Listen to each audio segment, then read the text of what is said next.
1 Coríntios, capítulo 4. Apóstolos de Cristo. Portanto, que todos nos considerem como servos de Cristo e encarregados dos mistérios de Deus. O que se requer desses encarregados é que sejam fiéis. Pouco me importa ser julgado por vocês ou por qualquer tribunal humano. De fato, nem eu julgo a mim mesmo. Embora em nada minha consciência me acuse, nem por isso justifico a mim mesmo. O Senhor é quem me julga. Portanto, não julguem nada antes da hora devida. Esperem até que o Senhor venha. Ele trará à luz o que está oculto nas trevas e manifestará as intenções dos corações. Nessa ocasião, cada um receberá de Deus a sua aprovação. Irmãos, apliquei essas coisas a mim e a Apolo por amor a vocês, para que aprendam de nós o que significa. Não ultrapasse o que está escrito. Assim, ninguém se orgulha a favor de um homem em detrimento de outro. Pois quem torna você diferente de qualquer outra pessoa? Ou o que você tem que não tenha recebido? E se o recebeu, por que se orgulha, como se assim não fosse? Vocês já têm tudo o que querem, já se tornaram ricos, chegaram a ser reis e sem nós. Como eu gostaria que vocês realmente fossem reis, para que nós também reinássemos com vocês. Porque me parece que Deus nos colocou a nós, os apóstolos, em último lugar, como condenados à morte. Viemos a ser um espetáculo para o mundo, tanto diante de anjos como de homens. Nós somos loucos por causa de Cristo, mas vocês são sensatos em Cristo. Nós somos fracos, mas vocês são fortes. Vocês são respeitados, mas nós somos desprezados. Até agora estamos passando fome, sede e necessidade de roupas. Estamos sendo tratados brutalmente e não temos residência certa e trabalhamos arduamente com as nossas próprias mãos. Quando somos amaldiçoados, abençoamos. Quando perseguidos, suportamos. Quando caluniados, respondemos amavelmente. Até agora nos tornamos a escória da terra, o lixo do mundo. Não estou tentando envergonhá-los ao escrever essas coisas, mas procuro adverti-los, como a meus filhos amados. Embora possam ter 10.000 tutores em Cristo, vocês não têm muitos pais, pois em Cristo Jesus eu mesmo os gerei por meio do Evangelho. Portanto, suplico-lhes que sejam meus imitadores.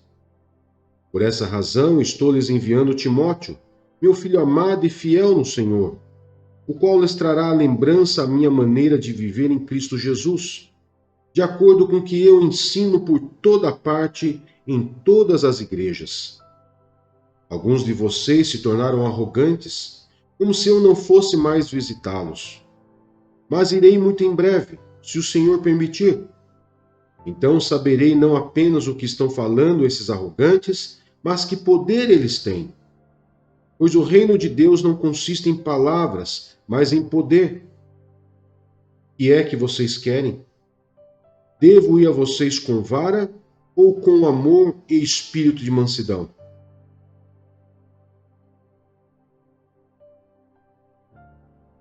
Primeira Coríntios, capítulo 5. Imoralidade na igreja. Por toda parte se ouve que há imoralidade entre vocês.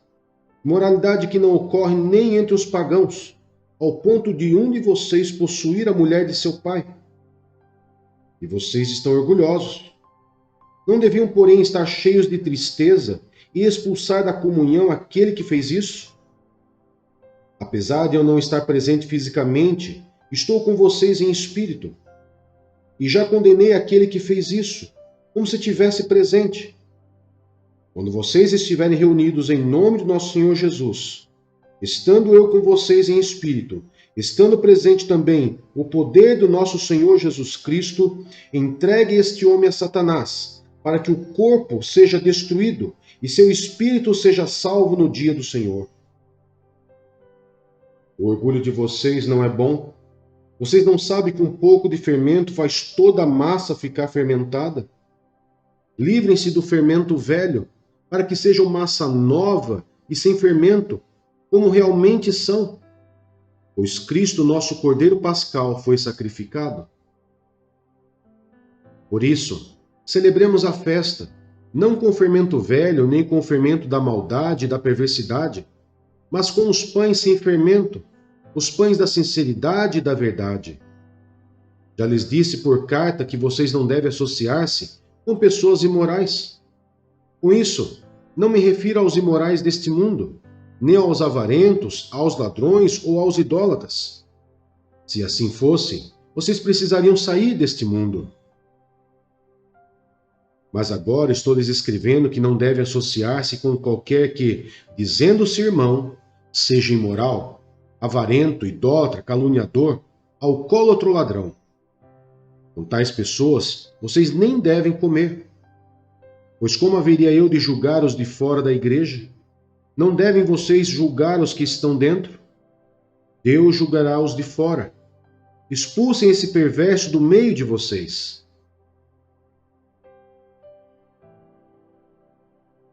1 Coríntios, capítulo 6.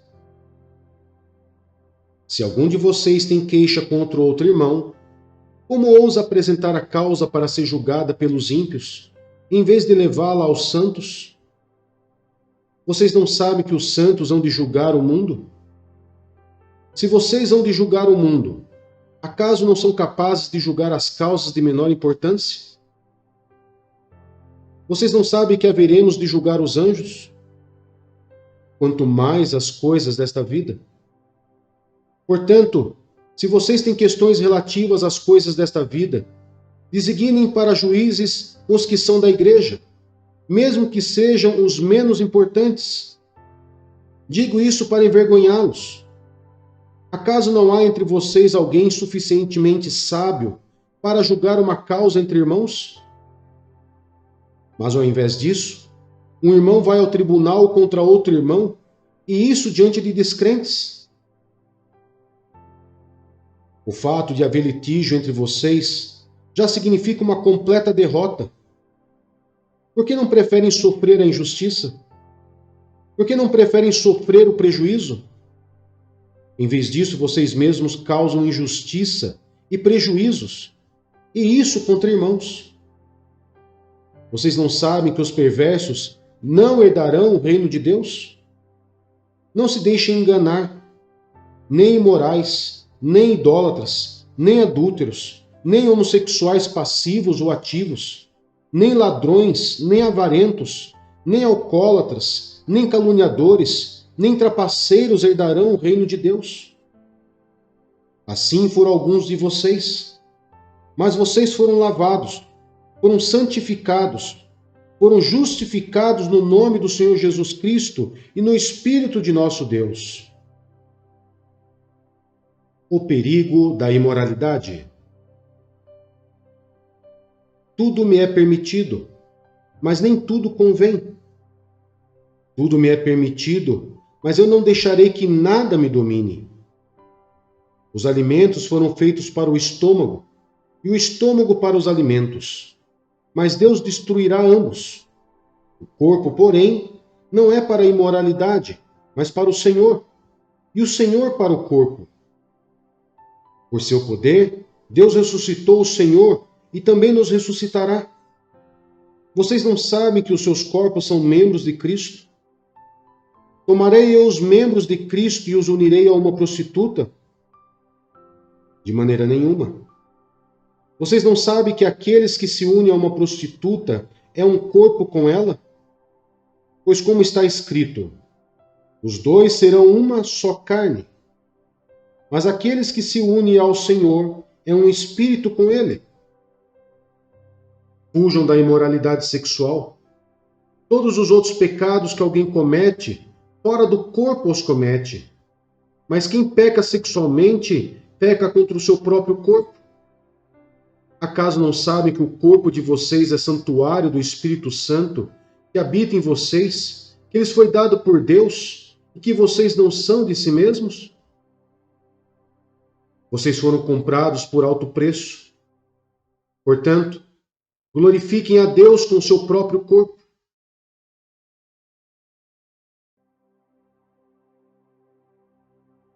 Carta de Paulo a Filémon. Paulo, prisioneiro de Cristo Jesus, e o irmão Timóteo, a você, Filémon, nosso amado cooperador, a irmã Ápia, a Arquipo, nosso companheiro de lutas, e a igreja que se reúne com você em sua casa. A vocês, graça e paz da parte de Deus, nosso Pai, e do Senhor Jesus Cristo. Ação de graças e intercessão. Sempre dou graças a meu Deus, lembrando-me de vocês nas minhas orações, porque ouço falar da sua fé no Senhor Jesus e no seu amor por todos os santos. Oro para que a comunhão que procede da sua fé seja eficaz no pleno conhecimento de todo o bem que temos em Cristo. Seu amor me tem dado grande alegria e consolação, porque você, irmão, tem reanimado o coração dos santos. A intercessão de Paulo em favor de Onésimo. Por isso, mesmo tendo em Cristo plena liberdade para mandar que você cumpra o seu dever, prefiro fazer um apelo com base no amor. Eu, Paulo, já velho e agora também prisioneiro de Cristo Jesus, apelo em favor do meu filho Onésimo, que gerei enquanto estava preso. Ele antes lhe era inútil, mas agora é útil, tanto para você quanto para mim. Mando-o de volta a você, como se fosse o meu próprio coração. Gostaria de mantê-lo comigo para que me ajudasse em seu lugar enquanto estou preso por causa do Evangelho. Mas não quis fazer nada sem a sua permissão, para que qualquer favor que você fizer seja espontâneo e não forçado. Talvez ele tenha sido separado de você por algum tempo, para que você o tivesse de volta para sempre. Não quis mais como escravo, mas, acima de escravo, como irmão amado.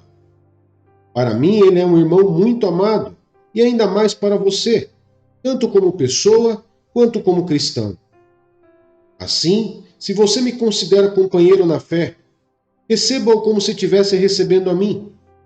Se ele o prejudicou em algo ou lhe deve alguma coisa, ponha na minha conta. Eu, Paulo, escrevo de próprio punho.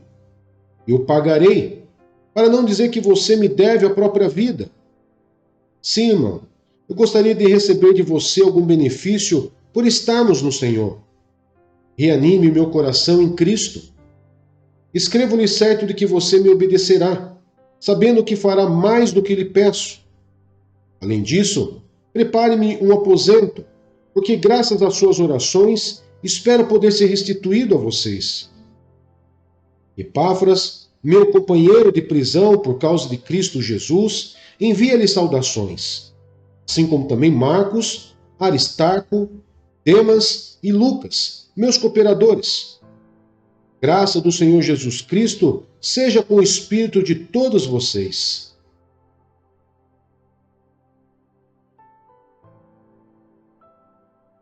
Hebreus, capítulo 1. O Filho é superior aos anjos. Há muito tempo Deus falou muitas vezes e de várias maneiras aos nossos antepassados por meio dos profetas. Mas nesses últimos dias falou-nos por meio do Filho, a quem constituiu herdeiro de todas as coisas e por meio de quem fez o universo.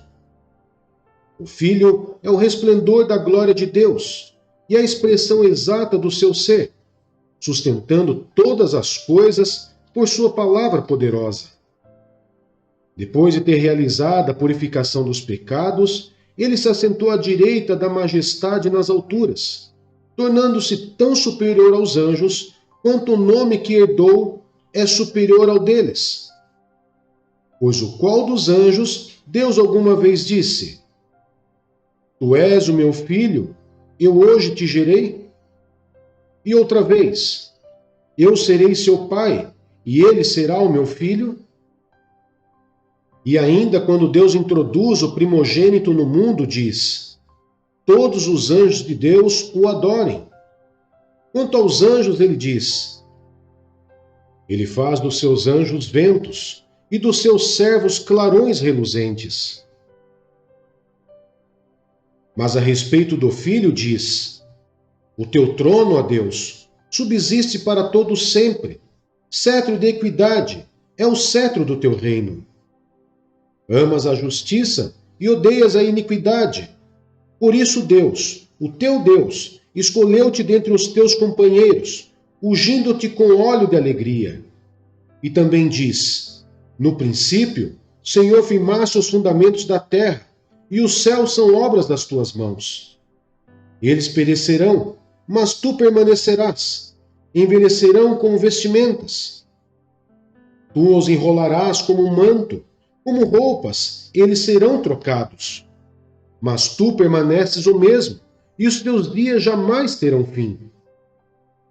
A qual dos anjos Deus alguma vez disse: senta-te à minha direita, até que eu faça dos teus inimigos um estrado para os teus pés? Os anjos não são todos eles espíritos ministradores, enviados para servir aqueles que hão de herdar a salvação?